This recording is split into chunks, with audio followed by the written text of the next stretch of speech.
Trafalgar, because 3 times not to go, not to serve. Yeah, again and Not again, vegetable. you have to give me, sorry? Now yeah, I can hear you. You have to give me evidence, so I have to give evidence. And as I said, each time I'm puzzled myself, I bounce it off Kanai Krishna, Prabhu. Because personally, in 40 years, he's the one who has the most satisfied my curiosity. And so far, I mean, I haven't known him for long, I would say only 2-3 years. But I mean, is very precise, and it doesn't shoot in the breeze. And even big gurus, I would say, are nowhere near him in terms of precision. So again and again, I'm not stubborn. If you show me good stuff, especially I love Guru Govind Maharaj, I would really appreciate it, and I would bounce it off him. So each time you come across good stuff, let me know. This club of him, then Yeah, I would really appreciate. Okay, let's move on. So I would say, where are we? A little lost now. yeah, so Sorry, we're done 7? Oh yeah, we're not finished with 7 because see, there's a term here, ahangra hopasita. It's a very important term. Do you know this term, this term in 7, ahangra hopasita?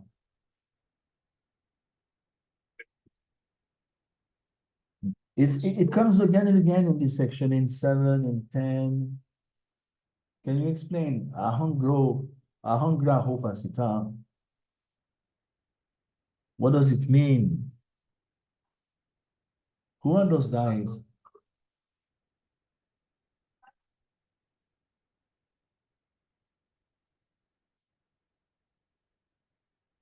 in 257 okay.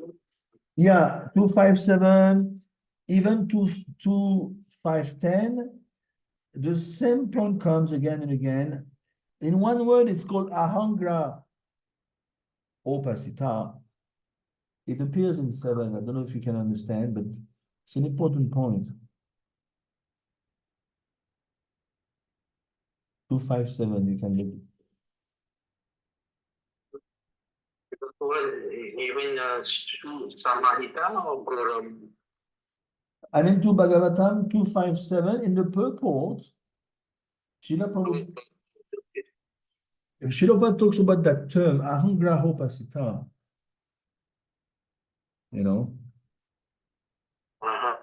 That comes again and again in the book, in the purpose of Srila Prabhupada, that concept.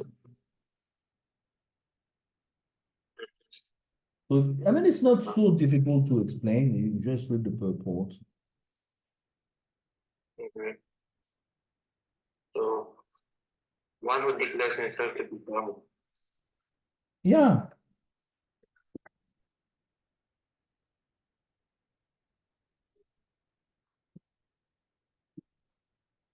So, yes, you're right. And ahangra pasita means someone who worships himself as God. We discussed in the Gita. Of course, you haven't done the Gita with me. I don't think you've done the Gita with me. But it appears in 410 also.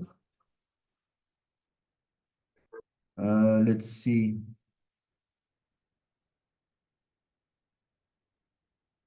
She puts an example of that. Yeah, exactly. It's not 410 actually. I think it's 915 in the Gita. Yeah, 915 is better. See, you find that in 915, there's 3 types of fellows. Ekadvena means ek, oneness, they're monist. This is called, it's Ekadvena. In other words, Ekadvena, it is the same type of guy, Ahangra Upasita. They worship themselves as one with the Supreme. And it brings to the forefront the idea of anthropomorphisms. I don't know if you understand this word.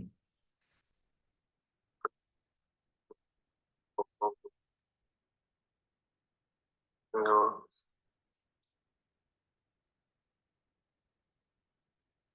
See, I'm making the reference here.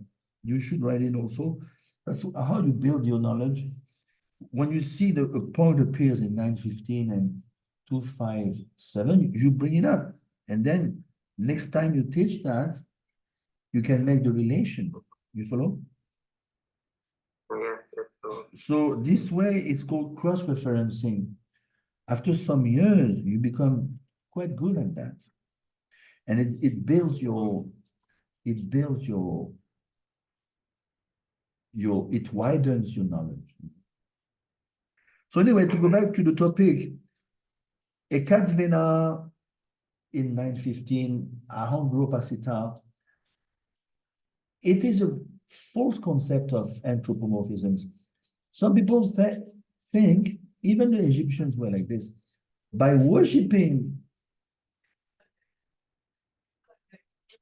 you can become God.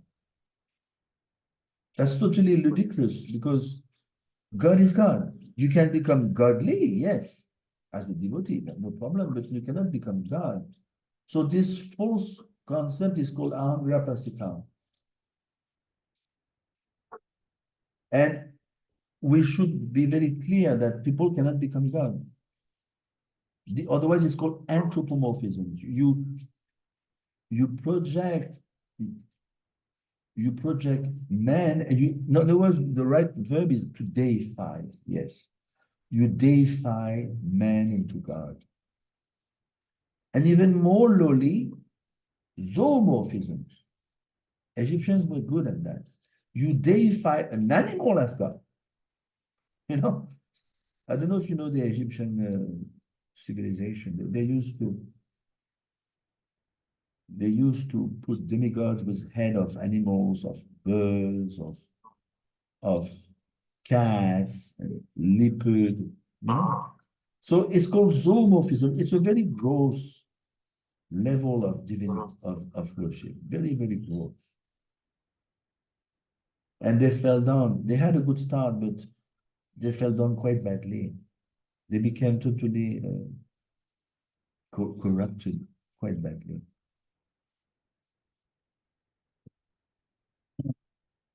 Yeah.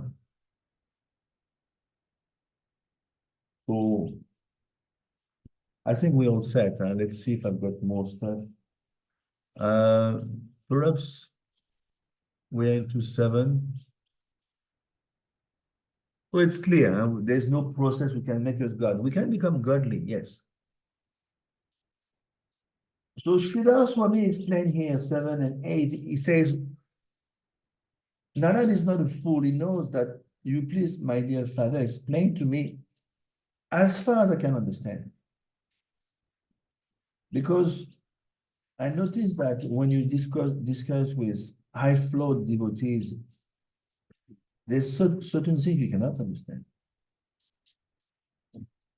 When I discuss with quite lofty level type of devotees, Kanai Krishna I appreciate because he makes it he explains it very nicely, so you can understand. But I was associating with Venugopal. He's got a PhD in Sanskrit, and it's too abstruse, you know. Abstruse means sometimes you penetrate, sometimes you cannot. Because he's not as good a teacher as Kanai Krishna. You may be a very advanced philosophical devotee, but you're not good at teaching. You follow? Yeah. So then at the end of the day, the student cannot grasp it because the other party doesn't know how to explain properly, even though it's very advanced.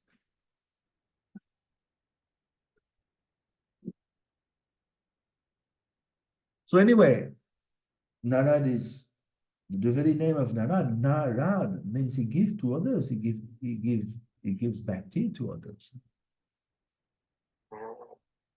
That's the meaning of Narad. But that is why Narad is always concerned with the welfare of everyone. Even he initiated, remember Mrigari, the hunter, he was such a rascal, but finally he became such an advanced devotee in Mrigari.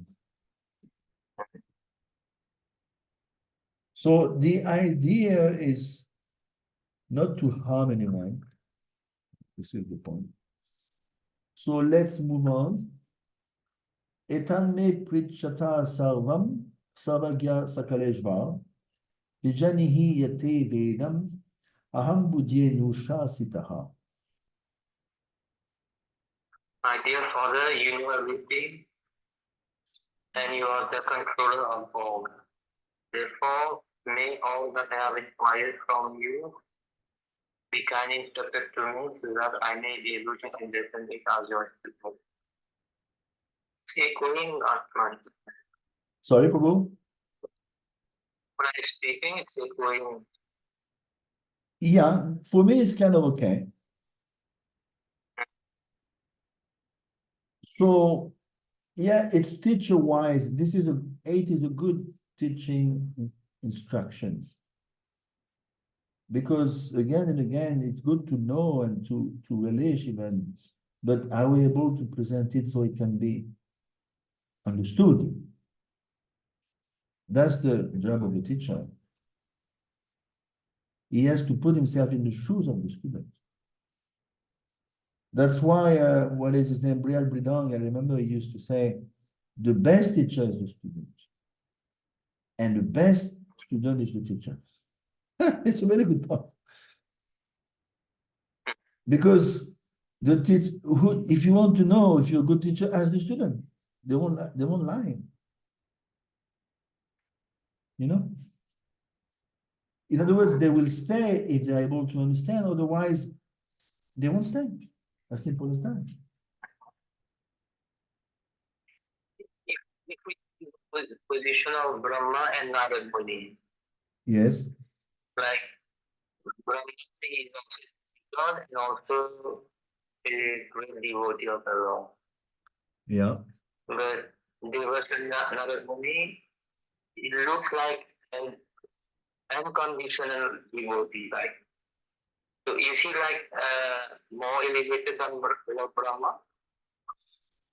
No. It's Brahma is okay. Let's start with Narad. Remember, we discussed in the first canto, 3rd chapter, the avatars. We know Brahma. No, sorry, Narad is an Avesh. Yes, Shakti-Avesh.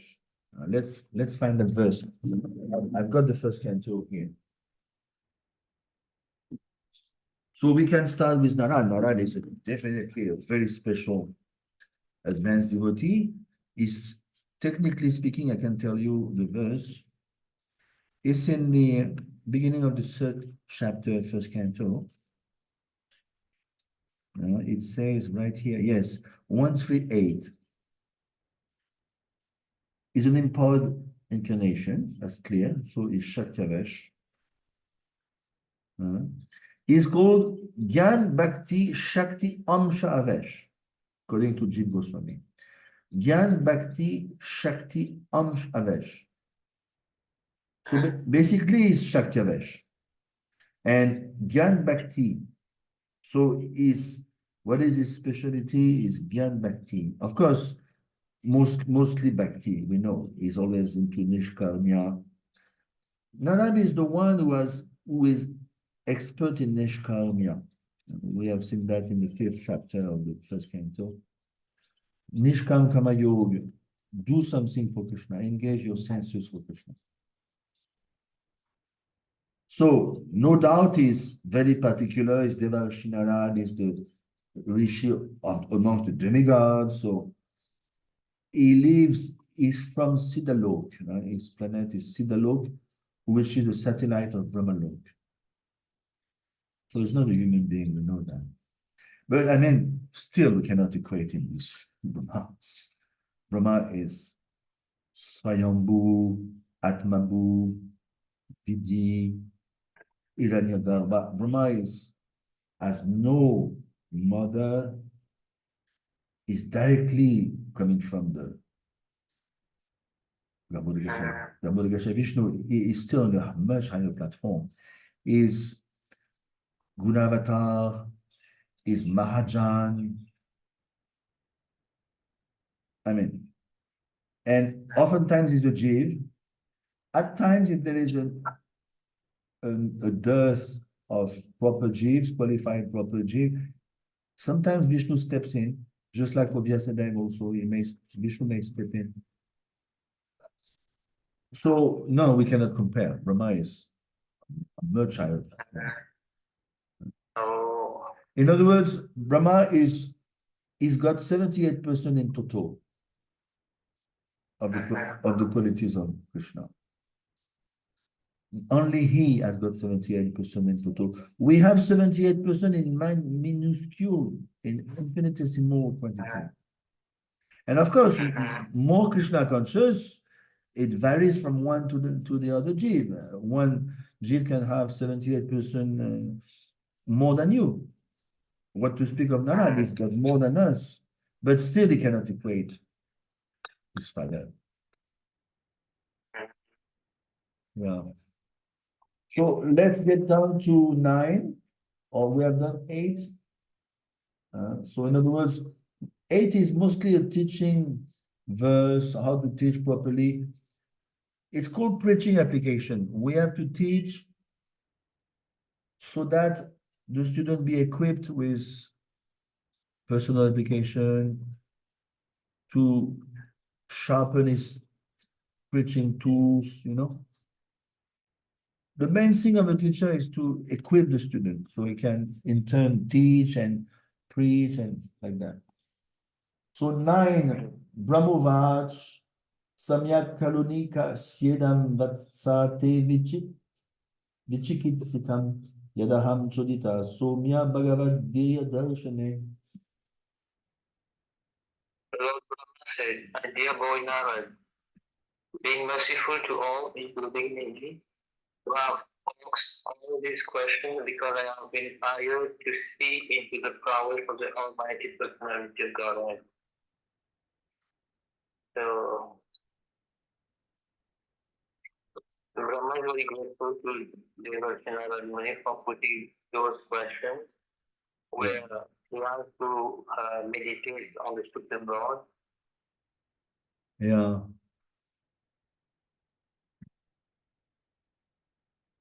Brahma is very humble because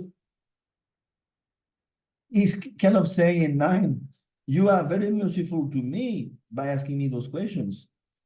Just like, remember Sutta was glorifying Shunaka and company way back in the first chapter, first canto, because the questions were Loka Itam, Loka Mangal, for the benefit of the whole mankind.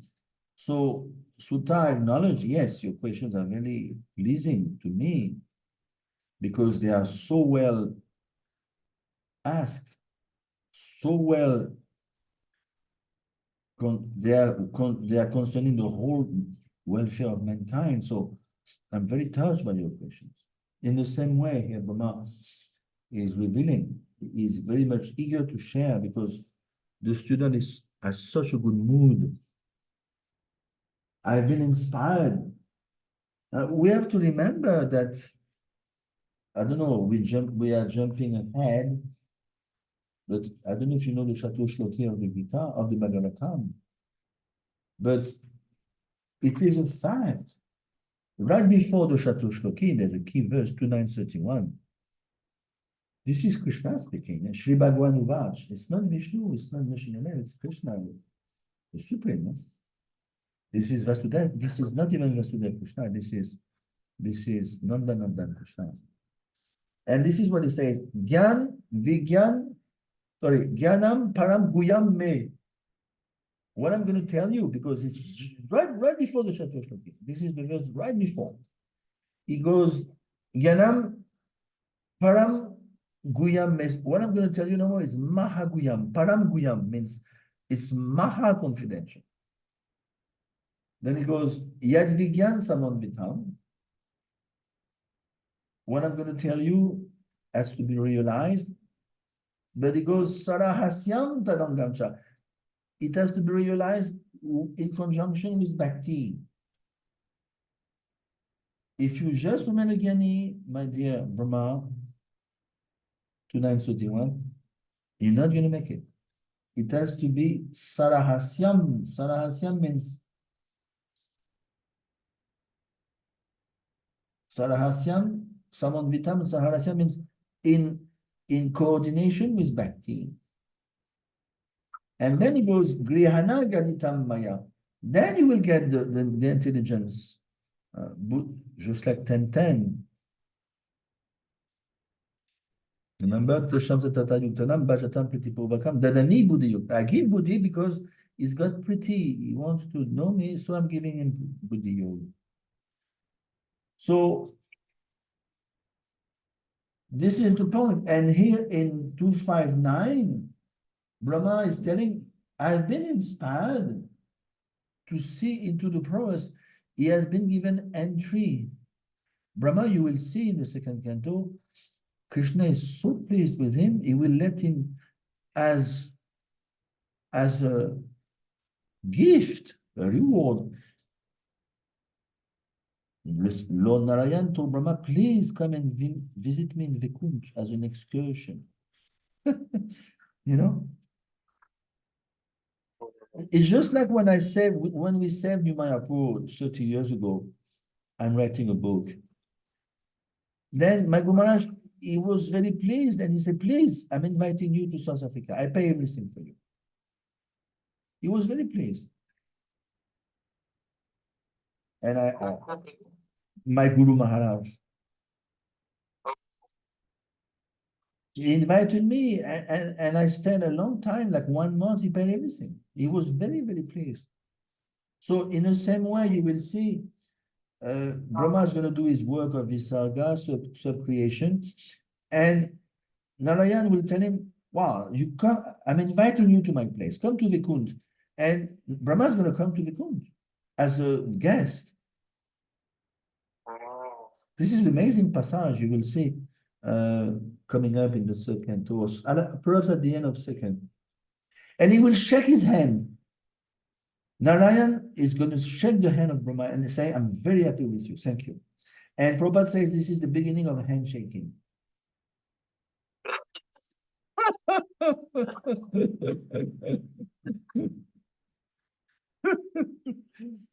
So we don't shake hands, it's true, it's true. But read that purport. I clearly, very vividly remember Lord Narayan is going to shake the hand out of appreciation. You have done a very good job. And just like, you know, when you, let's say the boss is going to tap you on the shoulder and the other hand, he shakes your hand because say, wow, well done, well done. I really appreciate that. Most probably you're going to get a promotion. So in the same way, Lord Narayan will see is very pleased, very, very pleased. So anyway, let's go back to this is preaching application, I would say, 9. So this is the point. So in other words, Brahma is overjoyed. And as if to say, oh, you are very merciful, my dear son. You have all knowledge. You are very merciful to me, your father. So, and he's going to reveal now, starting from next verse. He's going to reveal, actually, I've been inspired by the Lord. I've been inspired by seeing the Lord's power. So if you look at someone who's doing great, then you want to walk in the footsteps. So now 10 is going to be more explicit. Nam naritam tavatash chapi yatamam prabhavishimbo ho avigyaya parambata itavat twam yatohime. Whatever you have spoken about me is not false because unless and until one is aware of the personality of Godhead, who is the ultimate truth beyond me. One issue to be illusion by observing my powerful activity. So, It's quite subtle. What does he say here? in the purpose, like, give an example, if we take into consideration the number of years Lord Brahma he lived compared to the earthly years, one will assume that it is a supreme person. Yeah. So, in other words, remember, in the beginning, it didn't last long, but in the beginning, Narad thought that Brahma is God, remember? And then he had a doubt. Oh, how could it be? Because I've seen him meditate on someone else, which is a very good observation. So now Brahma is telling in 10, actually, you were not wrong. As if to say, when you thought that I was God, you were not wrong. Because, and of course, I have to quote the second shlok of Sato Shloki. It says, whatever appears to have any value in this world, if it is separated from me, it has no reality. It doesn't exist. This is 2934. Very important, very deep verse. I mean, there's 15 page purport. 2934. 15 page purport. 2934, Krishna tells Brahma, whatever appears to have of any value, if it is without relation to me, it has no reality. Know it to be my illusory energy, that reflection which appears to be in darkness. It's very deep. This is one of the Chateau Shloki.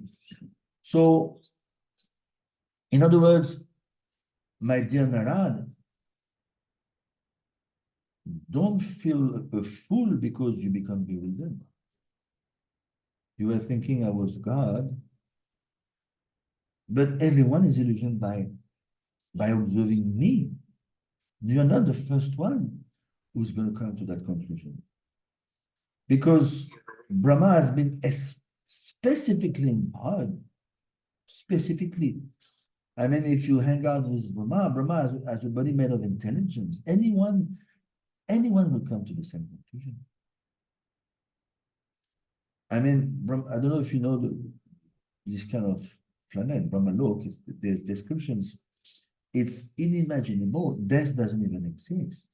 Kali Yuga is just a cloud in the sky. All the Shastras are personified.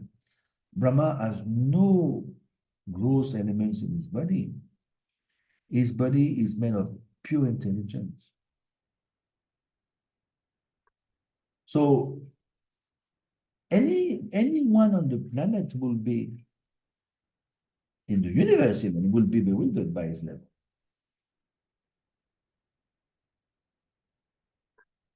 Unless, and this is the point of 10, unless you are Krishna conscious. So that is why the illusion of Narad didn't last long.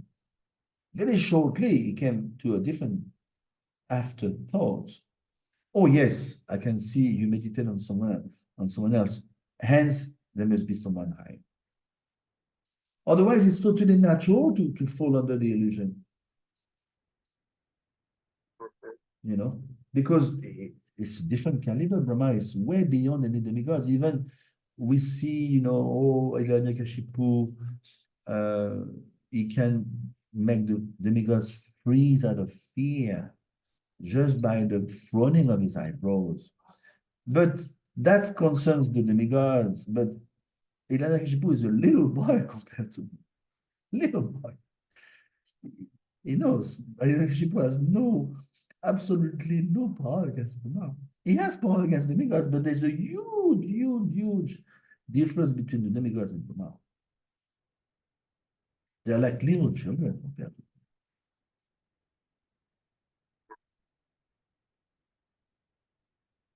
So that's why we should never put down great demigods, especially Brahma, because just because of Brahma Vimohan Lila. That is why you have seen the Tattvavadis, the followers of Madhva, they even removed those Brahma Vimohan Lila chapters from the Bhagavatam. Can you imagine? The Tattvavadis. The Tattvavadis are the followers of Madhva since the 12th century. Kanai Krishna was telling me that time. Bhagavatam, there's 335 chapters. It's mentioned in Garud Puran. And they said, no, there's 332. Why? Because they say, oh, these chapters of Brahma Vimohanila have been added later. They are not part of the original Bhagavatam. Why? Why? Because, oh, Brahma is Vimohan is being bewildered in those three chapters. This is not proper.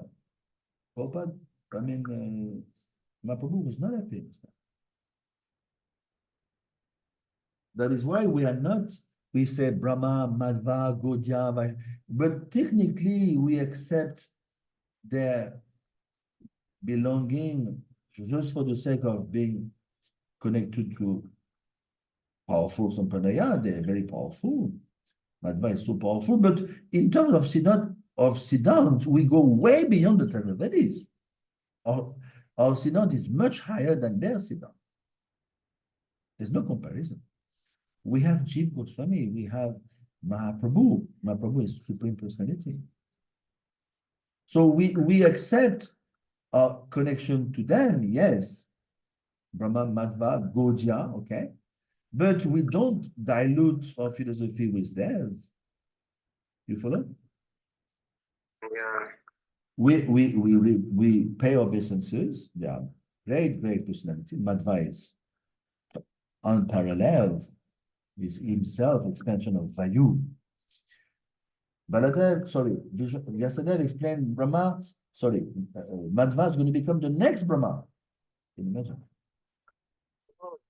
Yeah, Vyasadeva mentions because Vyasadeva is the Diksha of Madhva. Madhva went all the way to celestial Badarikashram, not even the earthly. It's not accessible to humans. And there, Vyasadeva taught him, and Madhva read his Gita commentary to his guru Vyasadeva, and he was very much appreciative. He taught him, see, when he got there, Madhva, which is not on earth, it's called Adri Badri Narayan. It's Adri, but we call it Badarika Shram. Adi Badarika Shram. It's not accessible to humans. If you go to Himalayas, I haven't gone, but I know devotees, you can find a replica of earthly Badarika Shram. That's not the real one. That's not the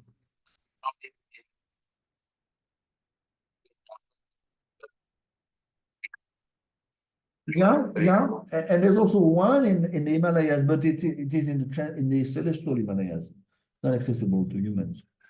Himalayas are one lakh yojan high. What we learn at school, Mount Everest, 9 kilometers. This is BS.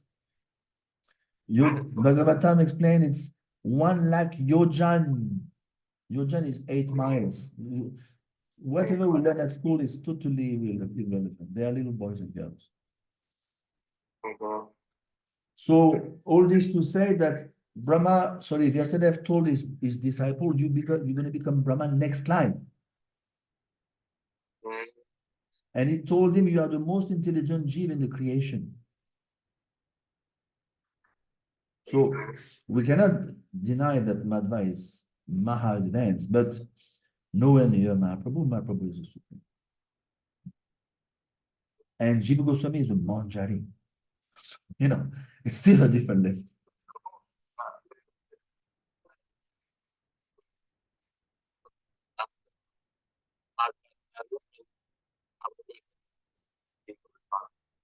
Jiva Goswami goes. Much higher, because our philosophy is Achintya Bed Abed. See, the philosophy of Madhva was Dvaitavad, sorry, pure dualisms. So, in other words, Lord Chaitanya reconciles all the contraries. He's saying, just like Shankar was saying Kevala Dvaitavad, okay, everything is one, Keval, purely one, Bas. So Mahaprabhu says, yes, you're right. Then the opposite of Shankar is Madhva. He says, no, Dvaitavad, everything is dual, meaning there's an eternal intrinsic difference between Jiva and Paramatma. We cannot mix the two. So they are totally opposed to one another, Shankar and Madhva. Totally, diametrically opposite. So Mahaprabhu comes in the 15th century, 16, and he goes, Achintya Bed Abed. It's simultaneously one and different. So he doesn't say you're wrong, you're right. No. He reconciles all the contraries by saying it's simultaneously and inconceivably one and different. And Bhaktivinoda Thakur explains beautifully. He says, Pratibimba, the Jiva he calls it Pratibimba, it's a reflection of Paramatma.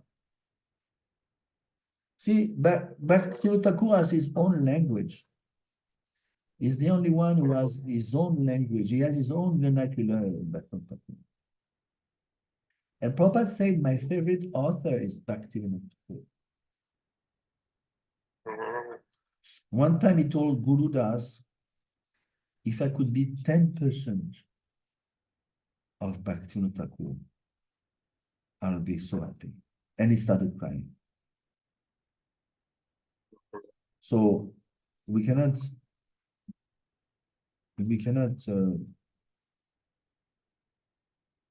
belittle the contribution of Bhaktivinoda Thakur. So anyway, to go back to 10, yes, it's totally normal that now I've got illusion. And now, it's very interesting in 10, even, see, did you notice the point of Maharaj Yudhishthira? I mean, it's, Prabhupada, sorry, talking about Maharaj Yudhishthira at the end of 10. It's not because we often read, even Parikshit we have read, oh, he's got the same qualities as is the sum total of all the qualities of all the great kings, and even the Brahmins that told Maharaj Yudhishthira, your son, your nephew, he's got even qualities of a Vishnu Tattva. Can you imagine? Namely, Lord Ram and others, even Lord Krishna. Does it mean that Maharaj Parikshit has become a Vishnu Tattva and then he's God? No. So it doesn't mean because you the father, even Prabhupada, one time a life member in South India told Prabhupada, actually your Giriraj preaches better than you. Can you imagine? He has the audacity to say that. What Prabhupada say? Do you know? He said, oh, I'm very happy to hear that. So if your son becomes better than you, are you jealous? No. No, because you love your son. So Prabhupada was so happy. Wow, thank you, sir. But Prabhupada remains Prabhupada. Doesn't mean, you know what I'm saying? Giriraj Maharaj is a great soul, but nowhere near Prabhupada. So again and again, it's like 7, I would say. It defeats this idea, this demonic idea of anthropomorphisms. Yes, we can become God. No, it can never be. Okay, let's move on. So now we are entering the topic of Visarga. Yena svarochisha vijvam rochitam rochayam yaham yatakub ni yata somo yataksha graha tarakaha. I create after the Lord created by his personal effulgence, known as the Brahman Jyoti. Just as when the sun manifests its fire, the moon, the planet, its influential planets, and the twinkling stars also manifest the brightness. So here was Brahman saying that he Ashuna secondary creation. Just when the Lord he uses like one of the stalk of Brahma Jyoti means the sun, no? Yeah, it's called Svarochisha. It's very interesting in the Sanskrit. Sva means what? Sva. We say Svarup, Svabhav. It comes often in Sanskrit. Sva, Svabhav, Svarup. We say Krishna's Svarup. What does it mean? For instance, there's a verse. What is it?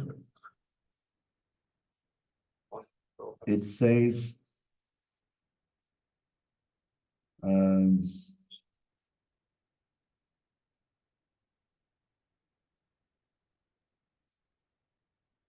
forgetting the Sanskrit. About Mahaprabhu, this verse. He has borrowed Tejo Varivinadam. Yes. No, not this one, sorry. He has borrowed two things from Srimati Radharani, the Bhav and the Duti. How does it start, this verse? He has borrowed two things, Bhav, Mahabhav, Duti, Suvaritam. Yes. Mahabhav, Duti, Suvaritam, Krishna Swarupam. He remains, but he remains Krishna Swarup. Krishna Swarup means he is himself Swarup. Sva means one's own. This is my own house, Prabhu. This is my own car. This is my own wife. You don't. So it means Sva means my own. So look at the Sanskrit Svarochisha. It means it's my own effulgence. You follow? So this is a very powerful evidence, Shastric evidence. Someone who wants to differentiate Brahman from Krishna, you tell him, my dear sir, 2511, do you know? Svarochisha. Krishna says, it's my own effulgence. It's a very, I mean, it's chess made. You make that point, it's chess made. The story is over. Just like 1427, Brahmano hi pratishta.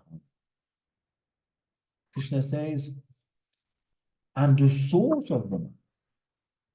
But I mean, this quote, 2511, is very powerful. You can defeat anyone who dare to say, yes, Brahman has nothing to do with Krishna.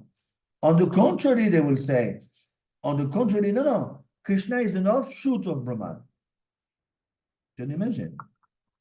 The Brahmavadi, they will say that. So you tell them, my dear sir, Svarochisha. Sva. It is Krishna. His only project. It's a very powerful point. And so,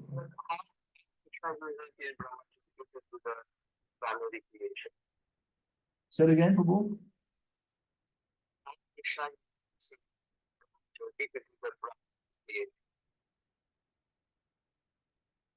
No, so now you're going back to Saga, okay? You're changing the topic. So then you have to go back to 131. We're going backwards now, but that's okay with me. I don't know if you remember 131. So it's dealing with Saga now. Back to Saga. Suto Uvach Jagrihe Purusham Sheva Bhagavan Mahadibihi. So that's Saga. So Jagrihe means to accept. First of all, we have to understand, just like we discussed in 1.2.24 or 1.2.23, Date Date means to accept. Jagrihe means to accept. So Krishna, the Supreme, accepts to play the part of Mahavishnu, the Purusha-avatar, the Guna-avatars. Just like you are an actor, you accept to play the part of Hitler.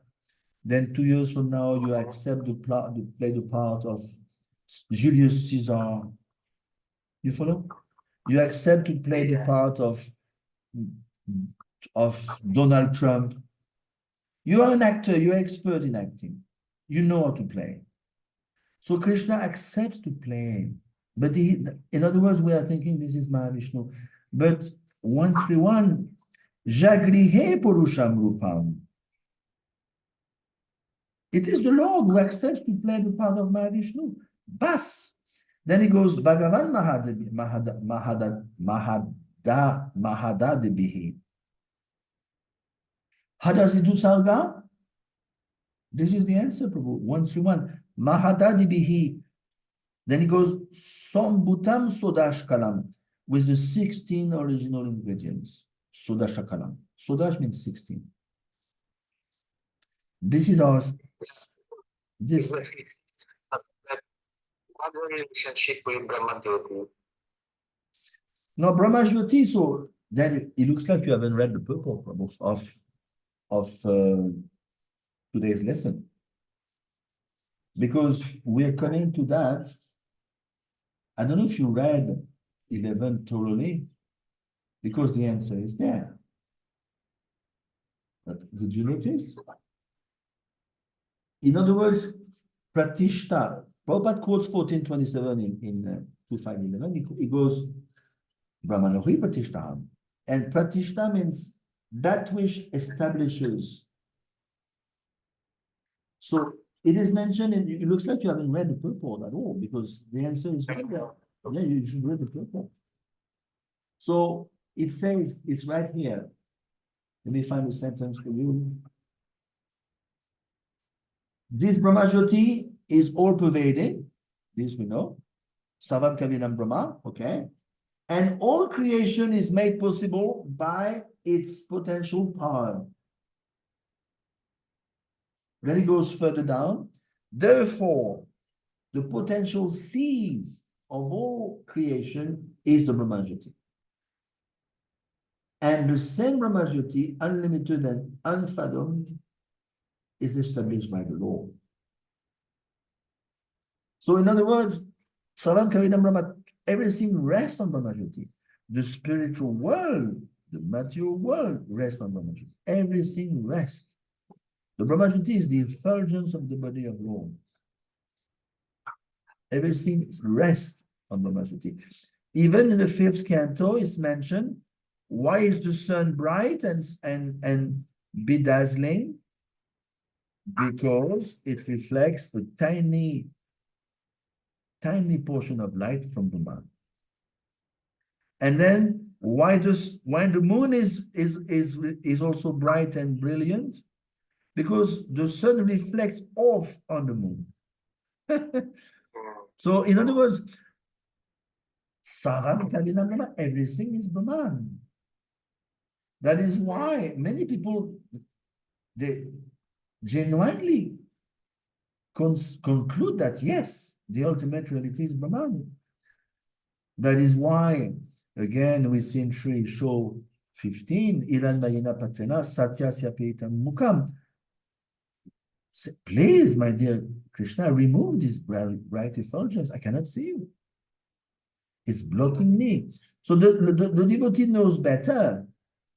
But everyone else will be befooled, because you cannot go beyond Brahman unless you are extremely Krishna.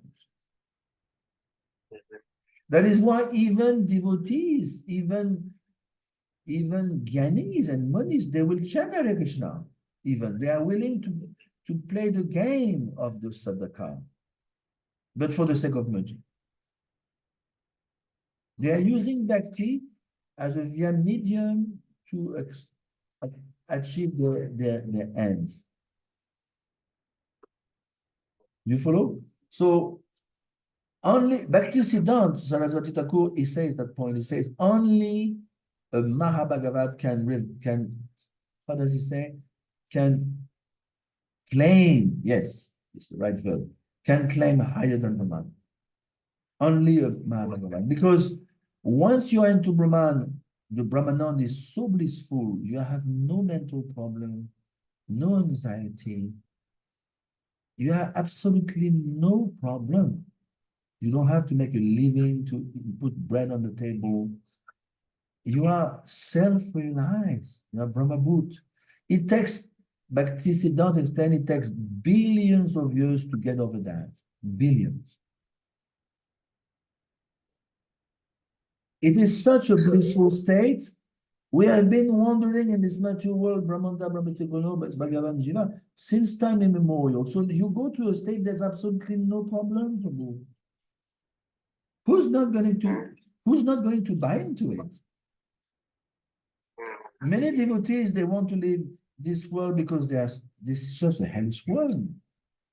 So they are a little bit impersonal in that sense. Oh, they want to serve Krishna, yes, but for the sake of living this world.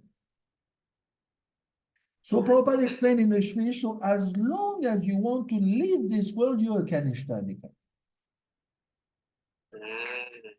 See, Prabhupada is very powerful, extremely powerful. He doesn't say you are not a devotee. No, it's fine. But you are Kanishta. So it takes a madhyam, very high madhyam, to carry on the mission. Even myself, if you ask me, of course I'm willing to go. I'm a Kanishta. I'm a Kanishta. You may be a Kanishta, madhyam, Kanishta, uttam, okay.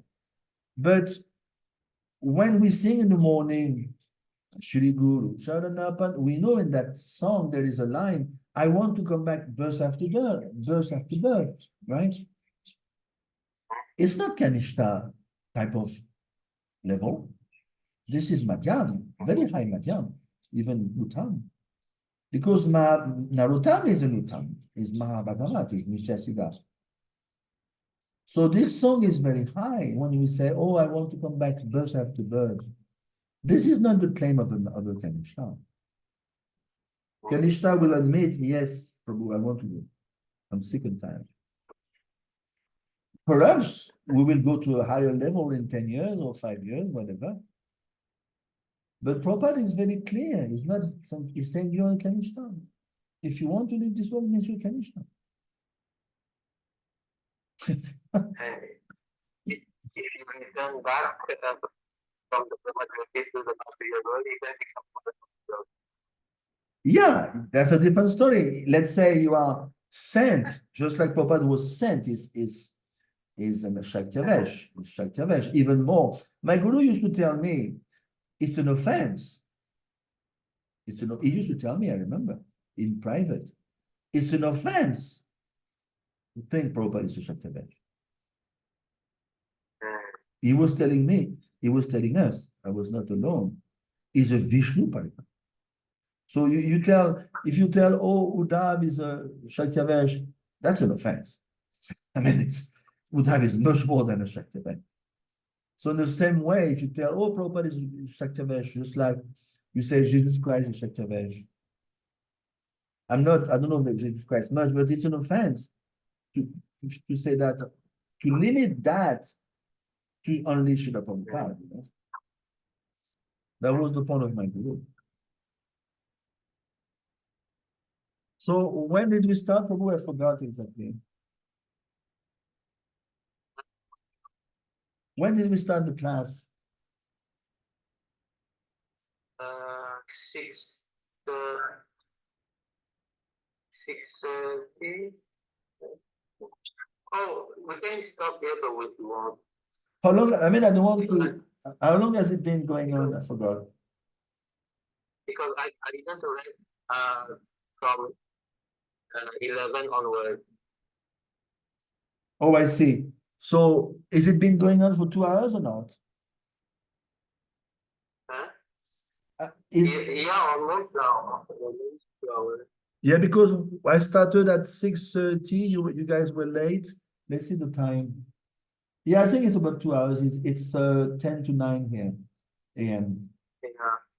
Okay, we can stop here, Prabhu. Okay, Prabhu. So we had a one-to-one class today. In one sense, it's good. It's good. We don't get slowed down by others. Yeah. Good. Okay, Prabhu, all the best. One thing is, I propose that while I'm in India, I only teach once a week because, you know, there's a lot of things going on, and Me also lots of things going on here for my yeah, interview. yeah, because today is Tuesday, so I'm not going to teach tomorrow. I'm supposed to teach on Wednesday. It doesn't make sense. So let's keep it once a week while I'm in India, you know. So when shall we meet? We have to define the time. When shall we meet next time then?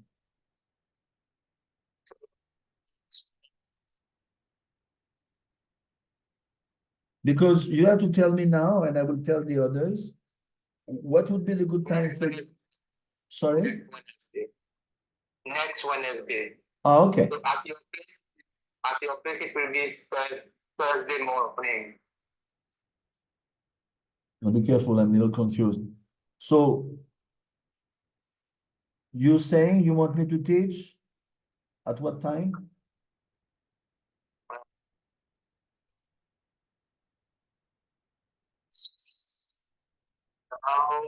Now, if it's 7 o'clock at your place, Vancouver will be 6:30 Okay, so which day? Wednesday. So for you it will be Thursday morning.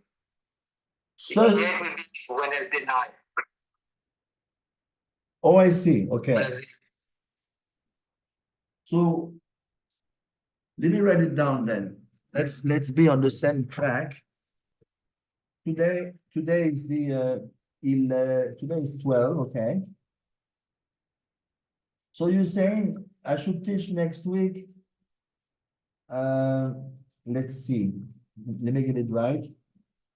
On the 21st, which is a Thursday. Yeah. So I teach at 7 a.m. Does it suit you there? Yeah, it will be okay for me to do 6:30. Yeah. Okay, sounds good then. I got you. I'm gonna tell the others on the group. Okay, Prabhu. Okay, thank you, Prabhu. Hare Krishna, all the best.